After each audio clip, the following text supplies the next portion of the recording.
I notice you all enjoyed Van versus Bit, so without beating around the bush too much, I'm here to give you some more Zoids theory battles. And in this one, we've got Irvine from Zoids Chaotic Century and Brad from Zoids New Century.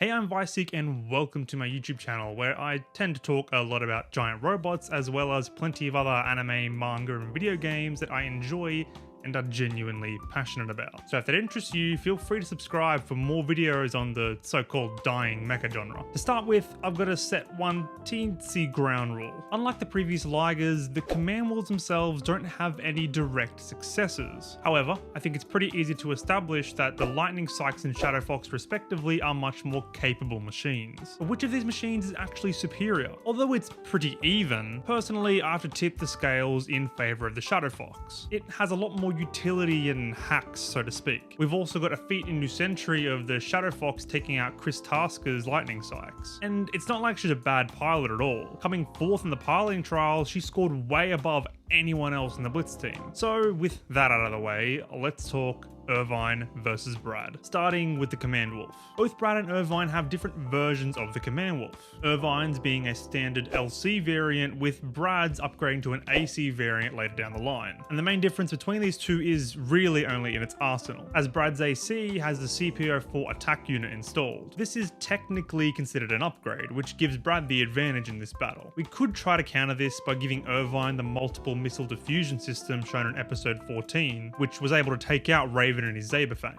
But I feel as though this would be a little bit too overpowered for right now. To come out with a winner, we'll have to take into consideration piloting experience. And this is something that both characters have in spades. And funnily enough, they're both mercenaries. Similarly to the Van versus Bit fight, we know Irvine's experience is a lot more profound, as he was frequently fighting for his life in a war rather than for sport. We see his skill with the Command Wolf come out in places like episode 4, using a canyon to get the jump on Viola's Redler, which was a great move we even get to see Van utilize later.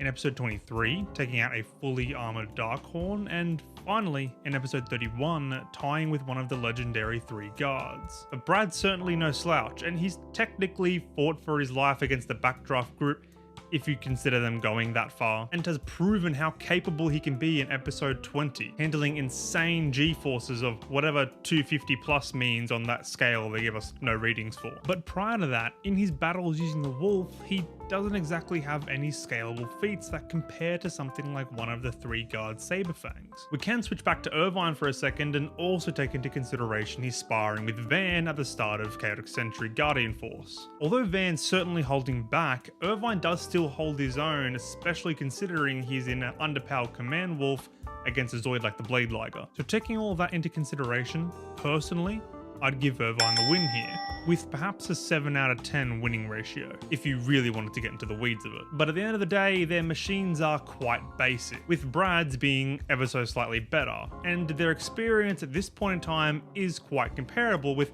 Irvine's experience being slightly better, which kind of evens it out in the end. And if we decide to give Irvine access to that jacked missile system from episode 14, then he automatically wins this battle. That thing's insane. Although Brad did come up against this same weaponry in episode 4 of New Century, and came out unharmed and devised a plan to uncover the cloak Zoid in smoke within a few seconds.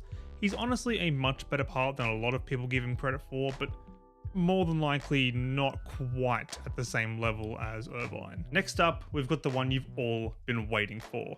Irvine and the Lightning Saix versus Brad and the Shadow Fox. Now, we've already established the Shadow Fox is a superior machine to the Lightning Saix, with all kind of hacks like the electronic fangs we never see used, a silencer system in its legs, probably so it can go unheard while using the smoke discharger, a Vulcan gun that can get 360 degrees of horizontal movement as well as plenty of vertical movement for all those tough terrains, as well as an electromagnetic net and a strike laser claw to boot, which is pretty cool. But now let's scale Irvine's Lightning Saix. And one slight differentiation off the bat is how Irvine's Lightning Saix was implanted with the Command Wolf's memory system. Now, does this actually make any substantial difference in the way the Zoid performs? To be honest, we don't know. For all we know, this could even be holding the Lightning Saix back, as it was stated that the Command Wolf's memory bank was necessary for Irvine to even be able to pilot it. But I sincerely doubt it will make a negative impact at all. Irvine's Saix also differs from standard as it features a holographic projection system. This, combined with the Zoid's high speed, allows Irvine to briefly create a false Lightning Saix. This tech has also been used on a handful of occasions to cloak the Zoid, and while this is a really cool feature, when you take into consideration the fact that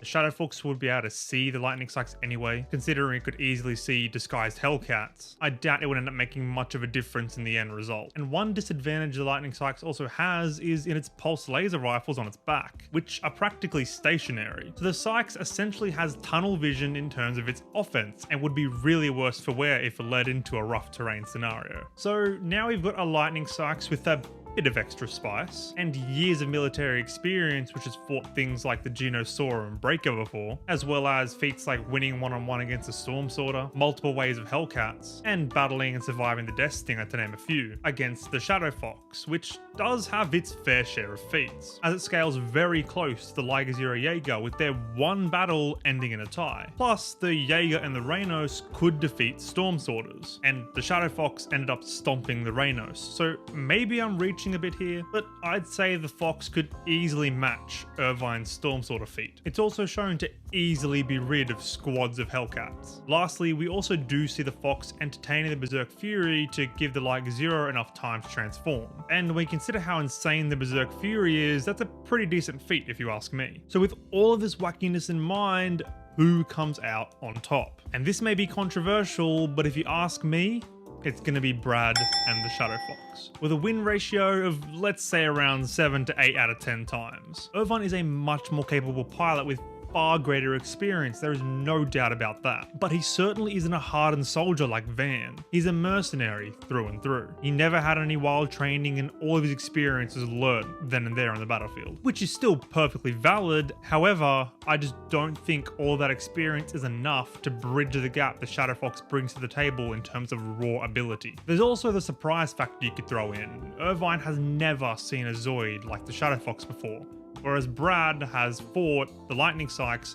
multiple times and knows exactly what to expect from one. You may very well disagree with my take because this is a very close battle, and if you do, let me know why in the comments below. Personally, I do still prefer Irvine as a character, but this is just the way the cookie crumbles in my eyes. Nonetheless, I hope you all enjoyed. Don't forget to like and subscribe, and I will see you all in the next one. Peace.